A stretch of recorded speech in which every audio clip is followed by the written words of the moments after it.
नमस्कार दोस्तों, हमारी आज की इस कहानी का नाम है कलेश। पूनम जल्दी जल्दी अपने हाथ चला रही है। आज सुबह उसे उठने में देरी हो गई। घर की सफाई के बाद उसे रसोई में सास ससुर जेठ जेठानी और उनके बच्चे के लिए खाना भी बनाना है। फिर नौकरी के लिए बैंक भी जाना है।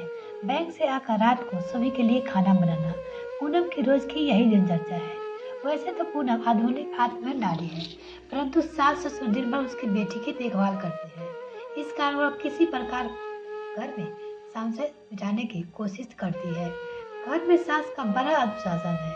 ससुर भी अपनी पत्नी की हाँ में हाँ मिलाते रहते हैं। सुबह रात का खाना बनाने की जिम्मेदारी सास ने उसके कंधे पर डाल रखी है। उसकी जेठानी को दिन भर के कामों की जिम्मेदारी दे दी है। घर और बाहर की जिम्मेदारी संभालते हुए पूनम काफी थक जाती है। एक दिन पूनम ने अपने पति से कहा, सरस, मैं बैंक की नौकरी में काफी थक जाती हूँ। घर लौटने के बाद मुझसे इतने लोगों का खाना बनाने की ताकत नहीं रहती है। माँ जी से कहो ना कि दिन भर के लिए एक मेड रख ले, पैसे मैं दे दूंगी। सारस पूनम की मजबूरियों को समझता था, परंतु अपनी माँ से डरता भी था। फिर भी उसने पूनम को अपने बाहों में समेटते हुए कहा, ठीक है, अभी तुम आराम से सो जाओ, कल मैं माँ से बात करूंगा। अपनी पत्नी से कहता है। अगले दिन सुबह उठकर पूनम ने जल्दी जल्दी घर की सफाई की, फिर रसोई में खाना बनाने चली गई। उसी समय उसके ससुर ने उस पर चिल्लाते हुए कहा, बहू, तुमने कैसी सफाई की है? टेलीविजन के पास धूल पड़ी हुई है। कल से सफाई करते समय मैं तुम्हारी वीडियोग्राफी करूंगी।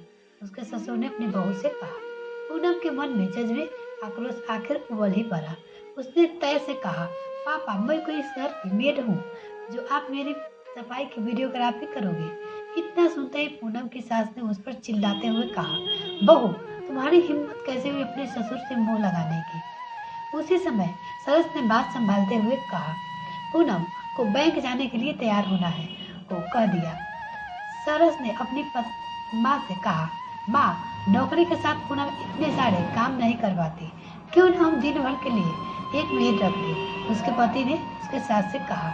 बेटी ठीक है, बात सुनते हुए उसकी माँ ने चिल्लाते हुए कहा, सरस, तुम ज्यादा ही बीवी की तरफदारी मत करो। हमारे घर में रहती है तो उसे हमारी मर्जी के अनुसार चलना पड़ेगा, माँ बहू के लिए कहती है। सरस भी चुपचाप अपने दफ्तर चला गया। तो और चैनल को अभी तक सब्सक्राइब नहीं किया तो प्लीज मेरे चैनल को जल्दी से सब्सक्राइब कीजिए। दिन भर उसके सास ससुर बहू पूनम के खिलाफ षड्यंत्र रचते रहे। बैंक से लौटने पर उसकी सास ने कहा, बहू, तुम अपने एटीएम कार्ड हमें दे दो।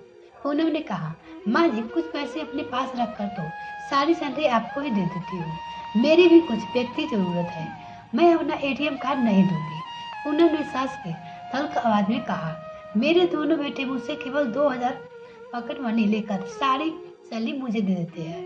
तुम्हें बस तो 2000 ही मिलेंगे। अपना एटीएम कार्ड हमें दे दो। पूनम मासूम और कमजोर लड़की नहीं थी। वो सास ससुर की दरिद्र को चुपचाप सहन नहीं कर जाए। उसके सफल से कहा, मैं अपना एटीएम कार्ड किसी हालत में आपको नहीं दे सकती। बहू ने अपनी सास से कहा। पूनम की बात से उसकी सास का गुस्सा 7वें आसमान पे पहुंच चुका था। सरस ने पूनम के पक्ष लेते हुए माँ को शांत करने की कोशिश की, परंतु उसकी माँ ने बेटे की शर्ट की कॉलर पकड़कर कहा, तुम दोनों अभी मेरे घर से निकल जाओ। तुम ना मर्द हो, बीवी से डरते हो, धकेलते हुए अभी मेरे घर से निकलो। पूनम ने के ससुर अपनी पत्नी के समर्थ में मुख्य दर्शन बने रहे।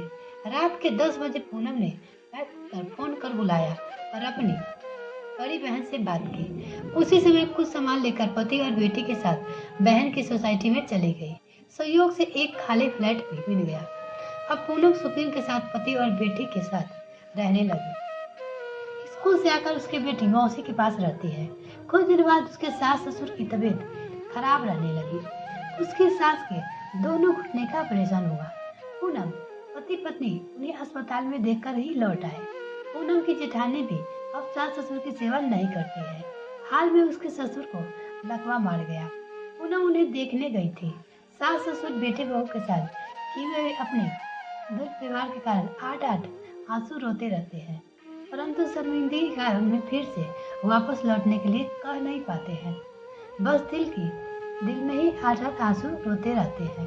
मिलते हैं फिर नेक्स्ट फ्रेंड, तब तक के लिए bye. Thanks for watching this video. तो अगर चैनल को अभी तक सब्सक्राइब नहीं किया तो प्लीज़ मेरे चैनल को जल्दी से सब्सक्राइब कीजिए, तो साथ में बेल आइकन पर ताकि मेरी और वीडियो का नोटिफिकेशन सबसे पहले आपको मिल सके।